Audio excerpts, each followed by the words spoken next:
Let me give you an example. How many people here believe that maybe the first words we say might just about be the most important things when we meet people? Yes. Because if we say the wrong words, they set up all kind of defenses and bad attitudes. Let me give you an example. I go to a party to get a date. And I come up to the ladies and I say, "Oh, so how old are you? How much do you weigh? Are those your real teeth? What color do you dye your hair? How much makeup do you need in the morning? Oh, you're not pregnant? Oh, sorry."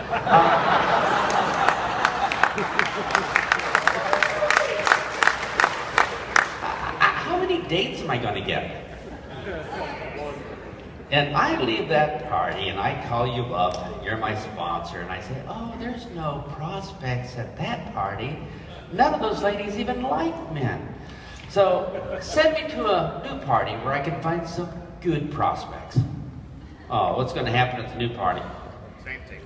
Same thing. Now, is it possible for somebody else to go to that party and get a date? Yeah, they said something different. And when we start, we don't think about that. We just think prospects are stupid. They're unmotivated. They're lazy. But here's what we know about people.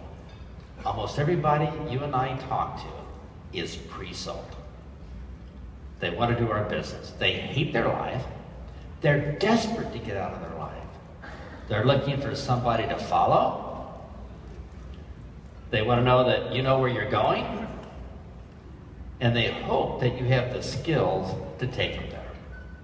And that's why the longer we're in the business, the more training we get from the company, the more skills we have, and the more confident they are. Because if you're enthusiastic and you're motivated, that's great, but if you don't have any skills, they're afraid to follow you. Give you an example. Go over to Dubli Airport here, get on the airplane. The captain says, "Welcome aboard. Thanks for flying with us. I don't know how to fly this plane, but I have a good attitude." Are you getting on that plane? I don't think so. So when prospects look at you, they're desperate to find somebody to follow, but they're not going to follow us unless we have skills, and they test us. Prospects can smell incompetency. So maybe they say to you, "Oh, I don't know anybody. I just moved here to Dubai. I have no friends. I never leave my house. Who am I going to talk to?" And we say something stupid like, "Oh, just share and care and talk to people." They're not getting on our airplane. They don't want to die. So we have to show them that we know what we're doing. So we have back offices, we have training, we have sponsors, you have webinars, you have phone calls. This is why. So we look confident and have the answers when these people talk to us. So the first thing, what happens in any relationship in our business is they have to like us, they have to trust us, they have to believe us. Now, when we're out talking to people, really 4 things are happening. If you have a pencil and paper, you might want to write these 4 things down. Every time you and I meet a live human being, 4 things happen. Number 1, a presentation. I think that's in order, right? They need to know what we do. Number 2, closing. If we don't close them, oh, we haven't done our job, have we? Number 3, icebreaker. An icebreaker is a little phrase we say to take the conversation from social chit-chat to introducing our business in a socially acceptable way. By the way, do you think a brand new business associate has trained icebreakers? No. So they're saying, "Hi, how are you? How's the weather? Want to be a business associate?" It's too quick and not really good, right? And the 4th thing is rapport. R-A-P-P-O-R-T. I looked it up. Now, rapport is a French word which means they like you, they trust you, they believe you, walking hand in hand, common vision. blood brother, blood sister, joined at the hip, Vulcan, mind meld, yeah, rapport. They like us, relationship. These 4 things happen every time. Presentation, closing, icebreaker, and rapport. So here is the challenge. I would like you all to write those 4 words down again, but put them in proper chronological order. Which one comes first, which one you do second, which one you do third, and which one you do last. So we all ready? Let's take about 15 seconds and write down these 4 words in the order that you do them.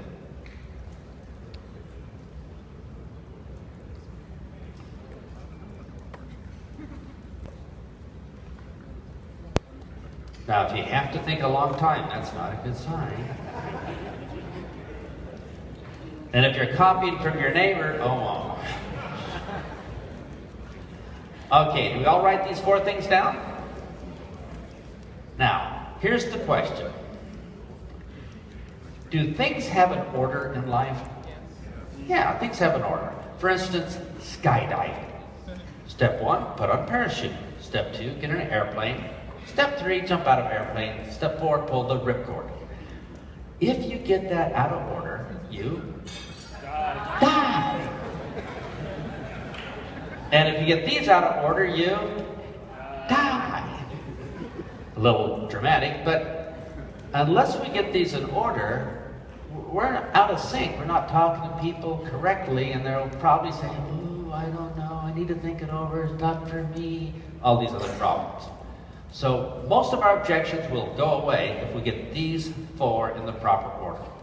Now, you all wrote them down. By a show of hands, how many people wrote them down in the correct order?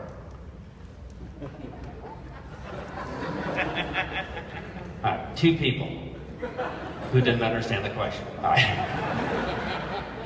And we're thinking, well, I'm not really sure. Now, if you're not sure, don't feel embarrassed. When I started, I didn't even know what the 4 things were. So I didn't have an order at all. I probably left most of them out. So how many people here think if we learned the right order, we could be lethal, we could get our message inside their head, they would love us, they would take advantage of it, they'd save money, they would be happy? So, should we find out what order they go in? Yeah. But first, look at the person on your right and look at the person on your left and see if their order matches yours.